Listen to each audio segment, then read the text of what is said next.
Here we can see Michael again, voicing his displeasure with his hands. You, sir, are not a gentleman. You, sir, are not a gentleman? Strong words. Let's look into this. The gentleman move right there by the 48. I'm sure you're interested in what this gentleman move was. I'll have to brief you. So keep in mind, Jimmie Johnson is ahead of the 15 of Michael Waltrip at this instant. The gentleman's agreement, something that's been much discussed since Robbie Gordon's pass on Kevin Harvick, coming back to a caution flag at the Sonoma road course race a couple of weeks ago. What you are looking at is two cars in a competitive side-by-side race to the line. Not just the line, to the yellow flag. Please do keep note here that under green flag, the 15 was ahead of the 48. Casey Mears into the wall. Caution is out with 34 to go. Something to take note here, that the 48 is ahead of the 15 after the yellow flag. When Jimmy raced Michael Waltrip back to the line, he violated the gentleman's agreement. You also can hear the broadcast crew as they alluded to an incident between Robbie Gordon and Kevin Harvick, pictured here from Sonoma 2003. Robbie Gordon would pass his teammate Kevin Harvick coming back to the yellow, which would be crucial in him winning that race. In the 1950s, all scoring was done by hand. So when the yellow flag came out, it was of utmost importance to get back to the line as fast as you could, because that when you would be scored next. However, you're probably asking yourself, what happens if there's cars laying on the track racing back to the line? Well, the drivers had a fix. Yeah, trying to get his left back. Ooh, runs right in the back of Greg's back. Ernie was trying to catch the car number 5 with Terry Labonte, who was leading the race.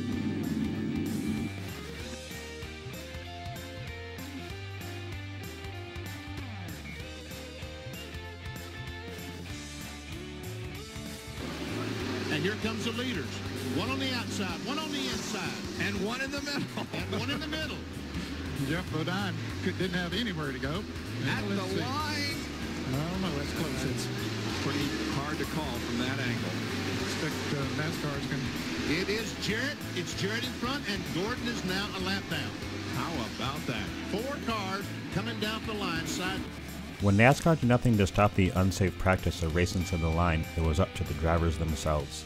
Spearheaded by top contenders like Richard Petty, David Pearson, and Cale Yarborough, they created the Gentleman's Agreement. The Gentleman's Agreement was a handshake agreement between all the drivers that when the yellow flag came out, they would not compete or race each other back to the line.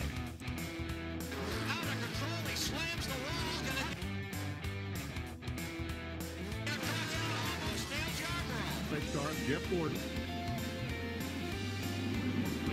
Dives down to the inside on the edge of the racetrack and passes Rusty off to get that lap back. Well, he just has to turn left and nail the throttle.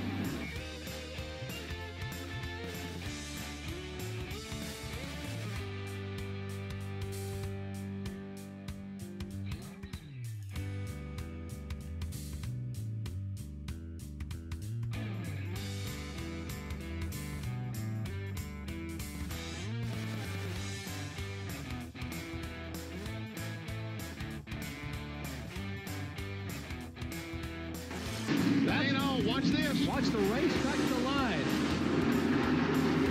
Wallace trying to get back in the lead lap, but he couldn't do it. And Ricky Rudd, who's 3 laps. This is just a handful of all the wacky and or unsafe incidents that happen while racing back to the line, as both the lead lap and lap down cars had something to compete for. Like all things in life though, something had to break the camel's back. But before that, let's hear this awesome old school restrictor plate engine. Past his old modified competitor McLaughlin, and he's going to make it. Crash off turn 4. Dale Jarrett. Right back across into the center of traffic, but everybody avoids him. As aforementioned, this is the incident that was the straw that broke the camel's back. At the second New Hampshire race in 2003, Dale Jarrett would crash with a handful of laps to go while lapped cars and your leader, Bill Elliott, are racing into turn 3. So the 9 and 18 had made a deal prior that they would give Bobby Labonte his lap back. However, they're racing past Dale Jarrett at speed. This is very dangerous, and something had to be done about it. Interesting to note here that the act of giving someone their lap back was used as a form of currency or a favor during this time period. If on race 3, if you give me a lap back, on race 20, I may be able to repay that favor back and help you. Also keep in mind that teammates always gave each other their laps back, every time. Restart and 7 car, I don't know where he thought he was going, but just ran all over me. About all you can say about it. Were you aware of the guys racing back to the caution, and you had a unique perspective on that, DJ? Yeah, not a good place to be. Knew they'd be coming back. I started to get unbuckled, and I buckled back up, and yeah, that wasn't a very good sight to be looking in your rear seeing that. I know what they're doing, what they got to do, but not a fun place to be. But we had a really good car, shouldn't have been in that position anyway. Matt Kenseth, the championship leader on pole. Remember, no more racing back to the caution flag. One of the things we'll keep an eye on as we go throughout the day.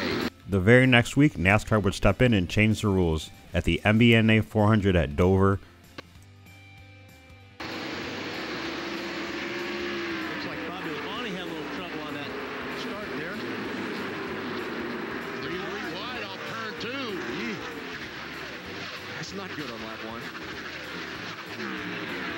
Bobby Labonte looks like he has some damage to the right rear quarter. I think he either missed a shift or something on that restart that he may have gotten run into. And Matt Kenseth in our pre-race show talked about wanting to lead the first lap here, get those 5 bonus points. He did not do it. Harvick to the front.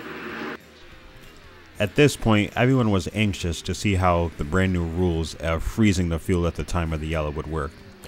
You would not have to wait very long, as on lap 3, we would have our first instance of a yellow flag in the new NASCAR era. And Matt Kenseth had trouble. Turn 1, Mike Skinner. Behind him, Ken Schrader gets tagged by, it looks like Derek Cope, and bounces off the wall. Oh, man. And Skinner had not hit anything until then, yeah. Well, like you said, BP, this is a self-cleaning racetrack, but unfortunately, sometimes it winds up on top of you. And no racing back to the caution. You see the reduced pace of the field. So you see what they're trying to do. If these guys had had a serious accident, the safety equipment could be moving right now, going to that accident because the cars have slowed down. Look at Skinner. I mean, So guys, this is how the crash happened. Todd Bodine leaves Mike Skinner absolutely no room on entry to turn 1 and turns him, and Ken Schrader spins out as well. And then Ken Schrader absolutely drops out of the sky and destroys the right front of Mike Skinner's Pontiac. All right, guys, I'll be honest. I stole that line from Mr. Benny Parsons. I mean, the 49 car like dropped out of the sky right in front of him. I appreciate you all for tuning in to watch some old school NASCAR and the way it used to be. I'll have a new one out in a week or 2. Just stay safe and healthy.